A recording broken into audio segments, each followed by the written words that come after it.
Ајде здраво на сите, очекувавте да имам гостин сигурно, ама денес правиме малку поразлично издание на Југо. Зошто? Оти е 8 март, денот на жената. Тоа е првата причина, а втората причина е то дека денес славам 3 години од почетокот на овој проект наречен Југо. Така да пред се фала ви на сите, што бевте сите овие 3 години заедно со мене, со Јукцето, што се дружевме низ најмногу низ Битола, ама и низ неколку градови низ државата. Така да, денес ќе ви подготвам еден, се надевам дека интересно, едно така кратко форматче на видео. Сега одам на Широксога, каде што ќе снимам дел од нашите сограѓани, значи нема да имаме еден гостин, ќе имаме повеќе гости, што би се рекло дузина гости. И ќе ги прашам нешто во врска со рамноправност околу мажите и жените. Така да одиме на Широксокак да анкетираме неколку наши сограѓани. Останете со ова видео да видиме како ќе се поминиме. Ајде, Ивче, кажи ми кој е главен кај тебе дома, ти или сопругот? Мислам дека се знае. Па, баланс треба да има. Да, Жената е главна. жената е главна. Кај мене не знам. Кај вас? Кај мене ние сме од по старата генерација, се разбира, сопругот. Сопругот, добро. За успешен маж стои успешна жена. Жена. Пред луѓе јас сум главен. Дома не знам баш. Да, а можеш без жената? Нема шанс. Знаеш да пуштиш машина за перење? Како не знам? Мажот ми. Јас. Да ви кажам право, вие младите главна е жената, ние постарите мажо беше главен глава во куќата. На времето. На нашето Исто така. време. Да. Дали жената може без маж? Па, зависи од карактерот. Да? Кај вас? 80% може. А мажот без жена, дали може? Мажот не може. Не може? Не може, некако мажите некад да се активираат многу, некад да чистат, да перат, тие работи му се некако не ги сака. И затоа мажите не можат, а жените можат. Жената може се. Само му треба малце повеќе пари.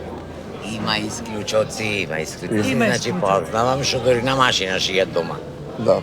Има исклучоци. Има и такви мажи, да. Си скусват, си Има, многу порават, малку. готват. Има исклучоци. Секако заедно ги носиме одлуките, ама сепак мислам дека жените се главата на вратот фактички во домот. Да. Мажот може сепак да биде главата. Дали може жената без маж? Не, А мажот без жена? воопшто не. Зошто? Жената пак може ќе успее некако сама да се снајди, ама маж без жена Можат жените без мажи? можат. Мажите без жени? Не може. Зошто?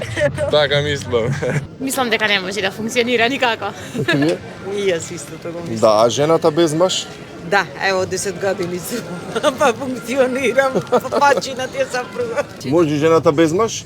А не може жена. А мажот без жена? Исто не може. Не може. А жената без маж? Не може исто. Па, Бога би жената поќе може него мажа. Него мажот не може без жена? Да, да. Една недела без телефон или една недела без жена? Без телефон. Ај тебе? Без телефон. Без телефон. Без телефон. Без телефон, без сопругата не може. Без телефон. Една недела без телефон. Без телефон. Една недела без сопругот. Вака како ве кажа, личат 90% од луѓето низ градот, посебно мажите, и секој е чест, вака со цвеќе во раката. Јас се надевам дека на денешните жени кои што ги анкетирав, му подарив насмевка. Се надевам дека ве со моторо. Знај дека нешто не е многу голем маж ако брчи вака низ град. Така да, се надевам дека и со цело видео ви подарив барем малку насмевка. А ова цвеќе кое што го држам во раката, ќе го однесам дома на мојата мајка. И со тоа сакам да ве повикам сите да го направите истото, да однесете цвеќе на жената која што веројатно и најмногу ве сака. Подарете и цвеќе на мајката, бидејќи вистина заслужува внимание, ако не на 8 март, барем секој ден. Оти обично велат не треба само на 8 март, треба секој ден. Јас себе се стигнав до Јукцето. Сега ќе се товарам внатре. И пред да влезам, сакам да ви кажам уште еднаш фала на сите, што 3 години ме трпите на социјални мрежи да снимам, ама се надевам тоа трпење е уживање. И фала на сите гости кои што биле дел од ова приказна наречена Југо. Еве го ве познат кадар. со југото. Фала на сите мои поддржувачи. Фала на сите мои гледачи.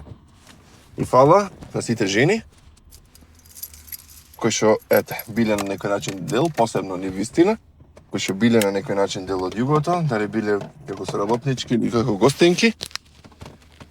Многу ми е мило што, има вакви моменти кај што може да се прославува и убо е да има моменти кај што може да се прославува.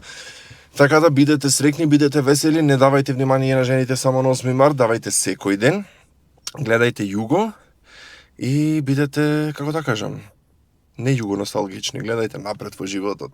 Тоа е многу битно и се надевам дека она со рамноправноста веќе ќе стане и банална тема, пошто време е да бидеме рамноправни на секој можен начин. Ете така. Југото, 4-та сезона, 3 години. Многу ми е мило што вистина направивме некоја приказна и покажавме дека и од битова се може да се направи некоја ваква интересна приказна која што ќе биде следена, можам да кажам и слободно, е цела Македонија. Фала ви на сите од останатите градови, не само од Битола, и оние надвор од Македонија кои што не гледате. Ќе продолжиме и понатаму да истерамава сезона 4-та до крајот како што треба и како што доликува, како што знаете традиционално со матурантите ќе завршиме. И здравие Боже од наесен. Се надевам на нешто ново, некој убав проект, така да мора да се направи и мал напредок во она што го работиме. Југото како проект е еден од првите мои проекти кои што навистина испрофункционира и многу сум горд на целото тоа нешто. Лани најавив дека 3-та сезона ќе биде последна, дефинитивно 4-та ќе биде последна, не ми спаднаја плановите како што мислев. Ова морам да го кажам вака, бидејќи нема кој да ме интервјуира, еве го мојот телеки, мојот раданец е тука. Ќе вака свртам. Може имаше некој бренд. Како и да е. Луѓе, thank you very much за се. Се гледаме во наредната недела и продолжуваме со оној стар добар концепт во југото, овој препознатлив кадар и гостин до мене. Чао, чао.